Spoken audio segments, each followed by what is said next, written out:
అబ్బో ఇక్కడ కేజీ చీరలు కొంటే అర కేజీ చీరలు ఫ్రీ అంట. మంగళ్య షాపింగ్ మాల్ కేజీల్లో సేల్, టన్నుల్లో ఆనందం.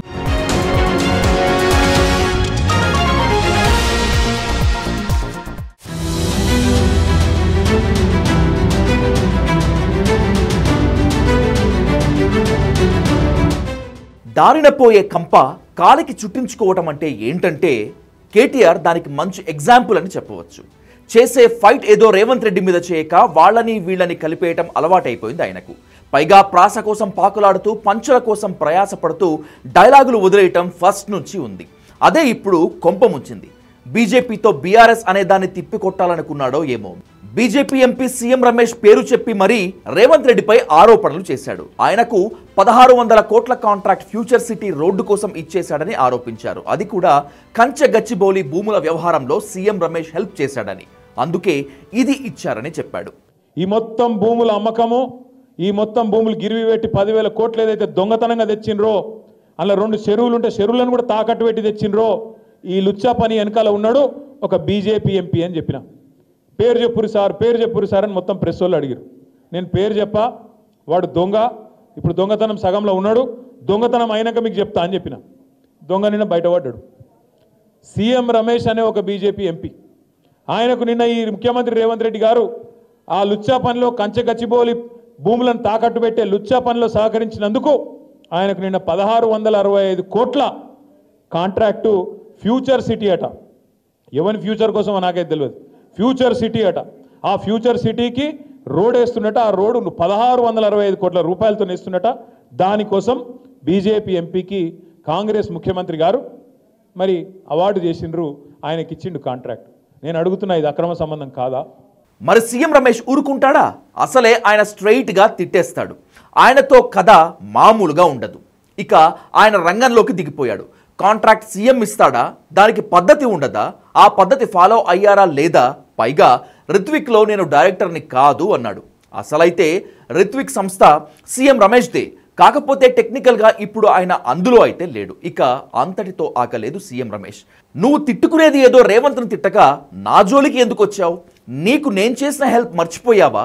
ఢిల్లీలో మా ఇంటికి వచ్చి పార్టీని బీజేపీలో మెర్జ్ చేస్తా, లేక పొత్తు పెట్టుకుంటాం, కవితను వదిలేయమని చెప్పు, నా మీద కూడా కేసులు లేకుండా చూడమని చెప్పు అంటూ బతిమాలుకోలేదా అని ఓపెన్గా చెప్పేశాడు సీఎం రమేష్. నువ్వు ఒక 4-5 నెలల కిందట కవిత ఢిల్లీలో జైల్లో ఉన్నప్పుడు నువ్వు ఢిల్లీకి వచ్చి నా దగ్గర టైం తీసుకొని మా ఇంటికి వచ్చిన మాట వాస్తవం కాదా?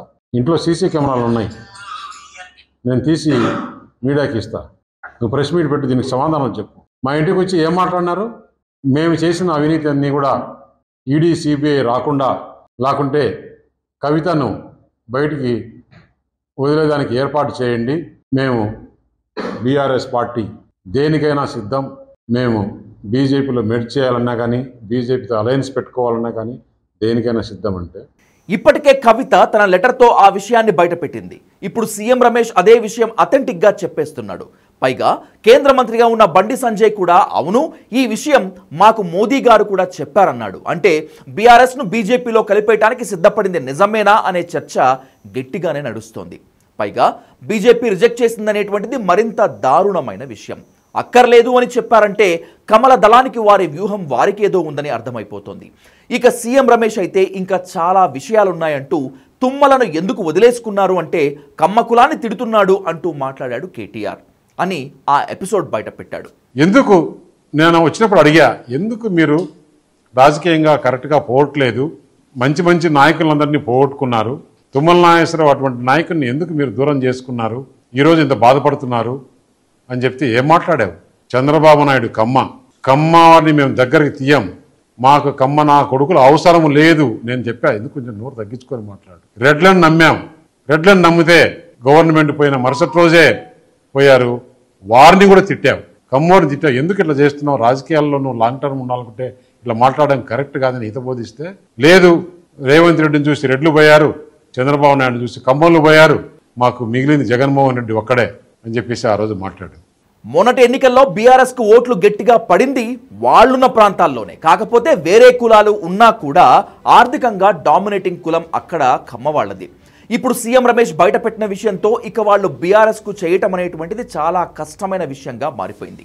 ఇప్పటికే జగన్తో అంటకాగుతున్నారనే విషయంలో కోపంగా ఉన్నా లోకల్గా ఆస్తులున్నాయనే కారణంగా బీఆర్ఎస్కు మద్దతిచ్చారు. ఇక ఇప్పుడు ఆ పని కూడా చెయ్యరు. సిటీ ఓటర్లంతా రేపు బీజేపీ వైపు తిరిగిపోవటం ఖాయంగా కనిపిస్తోంది.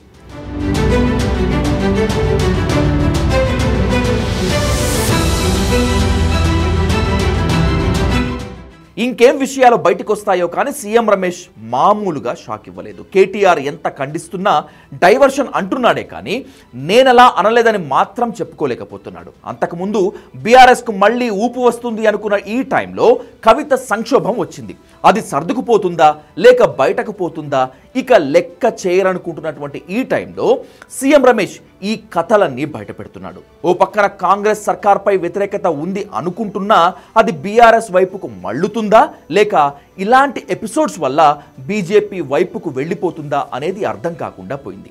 ఏమైనా కేటీఆర్ కాస్త కంట్రోల్లో ఉండి వ్యూహాలు అటాకింగ్లు చేస్తే మంచిదని రాజకీయ వర్గాలు సలహాలిస్తున్నాయి.